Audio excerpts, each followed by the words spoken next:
Hey, what's up? My name's Samuel Leeds, and today I'm going to be answering your questions that you have been asking me on Instagram, on the gram. So I put a post up on Instagram and I said, ask me anything.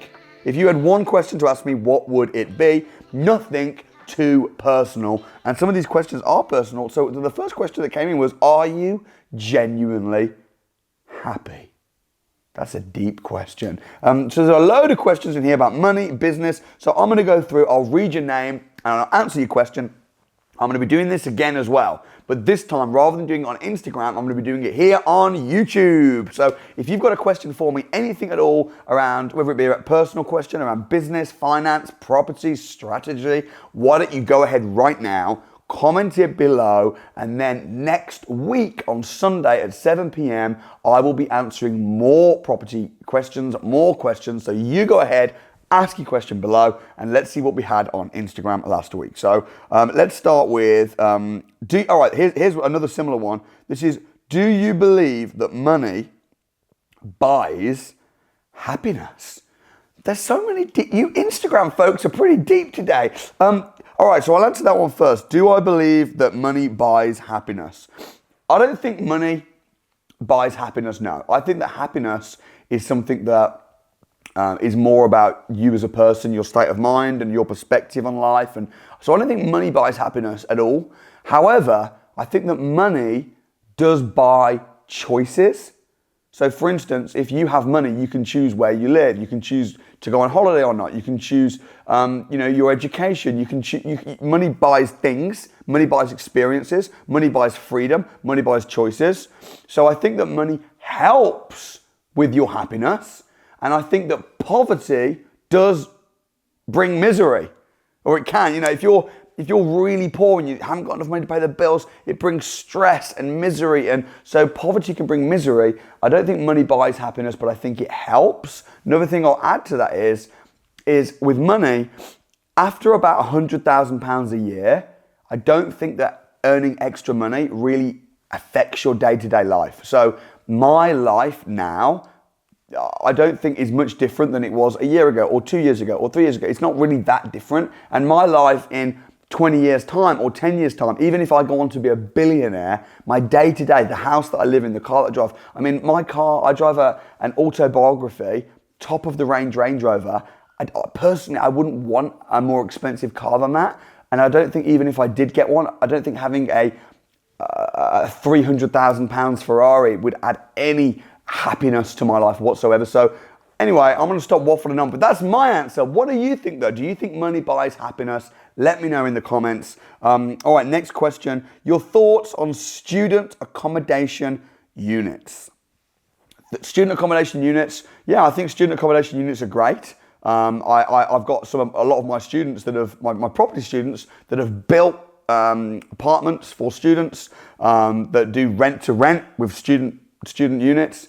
I myself focus more on professional tenants. I think with any strategy, if you're doing, for instance, HMOs, serviced accommodation, if you've got holiday lets, student apartments, I think that just make sure that you've got a plan B, because you never know what could happen in the future. So for instance, during the pandemic, when lockdown happened, students weren't going to uni. The unis were closed. So you always need to make sure that you've got an exit strategy or a plan B. But student units, yeah, I think it's a good strategy. It's not something that I'm really focused on, but absolutely, it's great. If the money stacks, if you buy at the right price, I think it's good. Okay, what are the characteristics in a person which makes the biggest contribution to being successful? I think belief and positivity, having a positive mindset, get up and go, believing you can do it, being a winner. I was just chatting to a gold medalist athlete a few hours ago who's one of my students who's now financially free in property. And he was saying to me that he thinks that belief and mindset is actually more important than the technical skills of property. He's become very successful in property over a short period of time. And he said that all he did was he just took the characteristics of his belief and of his winning mentality. He took that from being a gold medalist runner. He's a sprinter. He represented England, and he took that and he applied it to property, and he flew. So you can read all the books. You can even attend the seminars. You can have all of the information. But if you don't actually believe that you can do it, and if you don't actually have that get up and go and that positive mindset, then ultimately you're probably going to struggle in life. So I would say the biggest characteristic is being positive, being focused, and having a get up and go and drive and passion to achieve. Okay, next question. By the way, I haven't even prepared these questions, so this could come out and it could be something crazy, but let's see. She's Pabab. I've been doing research and going down the property investment path is something I'm keen to begin. Can you help me kickstart my property investment journey? Yes, I can. Number one piece of advice: find someone that's doing what you want to do and then meet up with them. Whether you're meeting them for a coffee, whether you're meeting up with them on the golf course, whether you're meeting up with them at a networking event, find someone or multiple people that are doing what you want to do, get around them, and that's the biggest advice I can give you. If you're doing this on your own and you're not in the right environment is stronger than willpower. So that's my advice. How do you invest £1 million? Depends what you want. I just invested £1 million cash into this house that I'm sitting in. But would I advise you do that? No. I did that because I just wanted to buy this house because I wanted to live in it. Was that a really smart commercial move that I'd say everybody should do? No. Some people want to build cash flow. Some people want to build wealth or preserve wealth. So I think if you've got £1 million, it would depend on what your goal was. But if your goal was just to create as much money as possible with that £1 million, I would probably recommend putting it into a development deal. Maybe buy a commercial building and turn it into residential apartments. So buy something and push the value up and then ultimately refinance it, pull the $1 million back out, recycle the cash, and then keep the monthly profit of that investment. I think that's probably what I would recommend doing with £1 million. If you really make people financially free, I challenge you to do that with me over a week. Everyone so far you've done it with, I swear you're already friends with. Am I friends with them?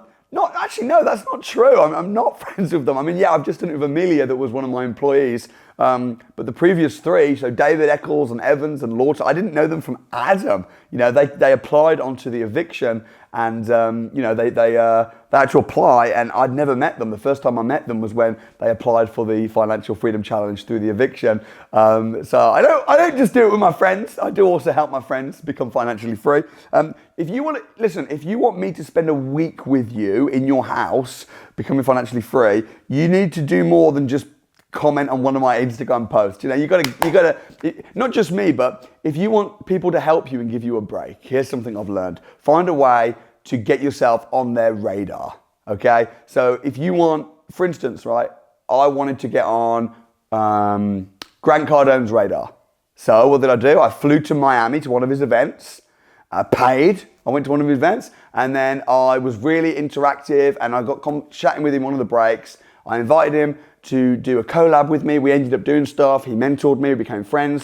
But I took massive action. I jumped on a plane. I spent £7,000 to go to one of his events. Robert Kiyosaki, I read Rich Dad Poor Dad. I wanted to get on Robert Kiyosaki's radar. So again, I made big boss moves to get his attention, and then we've ended up we had dinner together. I hosted an event with him. So I think you just got to make big crazy moves to get on the right people's radar, whether that's my radar or someone else's radar. So maybe start just by coming to one of my training programs and let's meet, and you know that'll be a good start. Okay, BOBA, true or false? I don't know what that means. Do you know what BOBA means? No. I don't know what that means. I'm really sorry. You're going to have to enlighten me on what BOBA means. Plans for the coming years. Plans for the coming years.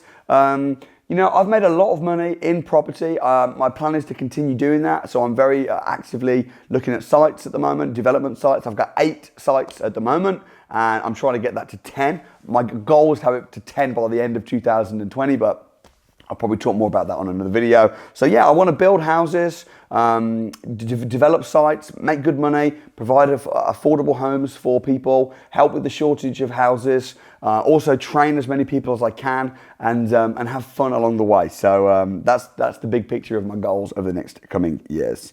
All right, what property strategy do you prefer?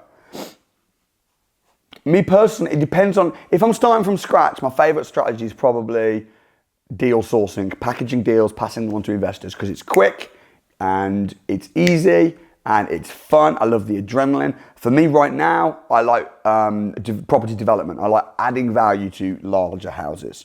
And last question, which is, are you genuinely happy? Oh, and there's also another one. What time do you set your alarm? 8 a.m. Generally, 8 a.m. I sleep a lot. I generally sleep for 8 hours a night. Are you genuinely happy? I am genuinely happy. You know what? I love life. I'm very, very blessed because not only have I been successful in business, but I've also been really fortunate with a beautiful wife and 3 incredible children. And I'm healthy and I've got great friends. I'm part of a great church. And I'm a very, very, very happy person. Does that mean that every day I'm always happy and everything's always great? Of course not. Everybody has bad days, but I am very, very happy, and I hope you are too. So thank you for asking. So that's it for today. Drop your questions in the comment box, and I look forward to reading them and answering them next week. Thanks so much, and God bless.